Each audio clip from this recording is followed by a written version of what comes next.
Ladies and gentlemen, my name is Caden Kubler and welcome to Caden's Corner. The Chiefs have won back-to-back Super Bowls, and in their quest of a three-peat, one man stands in their way. Joe Burrow. I'm all in on the Bengals in a Joe Burrow revenge year. We all know what happened last season. Joe Burrow, another season-ending injury. He tore a ligament in his hand that caused him to miss the rest of the season and ultimately forfeited the Bengals from making the playoffs. And now I will admit, it's a little concerning that Joe Burrow already in his young career has had two season-ending injuries, but I'm not that worried. The last time Joe Burrow had a season-ending injury, he led his team all the way to the Super Bowl with a horrible offensive line and a rookie wide receiver. In the offseason, the Bengals shifted some things up. They moved off of Joe Mixon. They also moved off of Tyler Boyd, but they drafted Jermaine Burton out of Alabama, who I think is going to be a great number 3 receiver and a great replacement for Tyler Boyd. Now, for the loss of Joe Mixon, a guy that was so beloved on this team, they signed Bills running back Zach Moss to try and fill that void. Another big-time playmaker on the Bengals, T. Higgins, started this offseason super unhappy. He voiced his frustration to the team and ultimately requested a trade in hopes of getting a big-time payday. The Bengals were able to franchise tag him for one season, so it looks like they're going to cross that bridge when it comes to it, but more than likely they won't have T. Higgins after this year. Another superstar on the Bengals that sees all these other wide receivers getting paid, Jamar Chase, has been holding out as he's chasing a big-time contract, which I do believe the Bengals will give him. Now, with all of these question marks and uncertainty with the Bengals, why do I still believe that they are the ultimate threat to the Kansas City Chiefs? It's simple. Joe Burrow. For some reason, people in the media and NFL fans don't talk about how Joe Burrow is a trained assassin. People see the game day fits, they call him a pretty boy, but at the end of the day, Joe Burrow is the only active quarterback in the NFL who's beat Patrick Mahomes in the postseason. Patrick Mahomes is the epitome of greatness. He has 3 Super Bowls, he has 2 MVPs, and at the end of the day, he's only lost to 2 quarterbacks in the playoffs, one of them being the greatest player in NFL history in Tom Brady, and the other being Joe Burrow, who went into Arrowhead and dethroned him to go to the Super Bowl. We've seen so many great matchups between these two, and I firmly believe that Joe Burrow is the only quarterback in the AFC that's capable of beating him again and preventing this three-peat. And I do think it's going to be an uphill battle for the Bengals. We've seen them start slow in years past, and they can't afford to do that this year. They're in arguably the toughest division in all of football in the AFC North. Looking at these teams, legitimately every single one of them has a shot at making the playoffs. We saw this Ravens team with Lamar Jackson that went all the way to the AFC Championship and had a home game and lost to Patrick Mahomes. They had one of the best defenses in all of football, and they had Lamar Jackson, who went and won his 2nd MVP, and they still couldn't get it done. Now they lose Odell Beckham Jr. to the Dolphins, and I think that this receiving core is a little thin again. Zay Flowers is an absolute stud who they took in the 1st round last year, but Rashad Bateman has been a very banged up wide receiver, and if he goes down,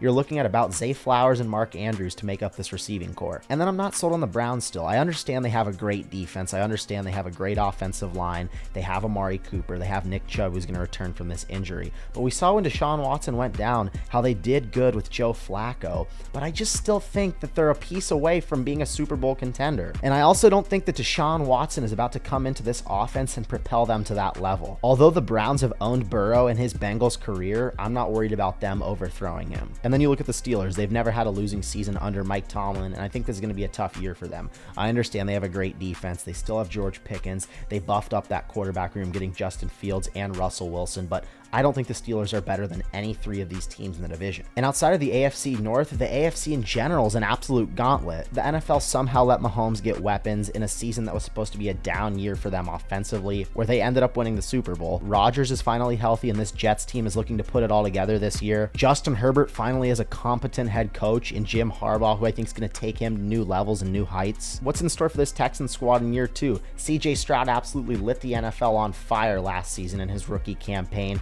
winning a playoff game against the Browns. Now they added Stephon Diggs. They have a healthy Tank Dell. They added Joe Mixon. They also added Danielle Hunter on the defensive side of the football. It's going to make that unit even better. And then the Dolphins, they locked up their franchise quarterback in Tua to a 4-year, $200 million deal. They also added Odell Beckham Jr. to this just stacked offensive receiving core. And the AFC is just ridiculous at this point. You have 10 to 12 teams that could legitimately make a playoff run, and the Bengals are caught in the middle of it. But like I said, if my formula proves to be true, Joe Burrow and the Bengals will make the Super Bowl this year after his season-ending injury. But looking at who the Bengals play this year, I think they have a very favorable schedule and have a legitimate shot at grabbing that number 1 seed in the AFC. Now, I know this team usually starts slow, but they're going to play New England at home week 1. This is the worst team in football. They're 1-0. Then they go on the road and play the defending champs week 2 and the Kansas City Chiefs. This is going to be a great game. With how slow the Bengals normally start, I'll say they'll drop this one, but I think they're going to get them later in the season in the playoffs. Then they're going to play 2 cupcake games in a row. They'll play Washington at home, check check that one off. Then they'll play Carolina on the road. They're 3-1. Then I'm hoping that they'll probably have shaken some of the cobwebs off. They'll be 3-1, and they'll be in full stride at this point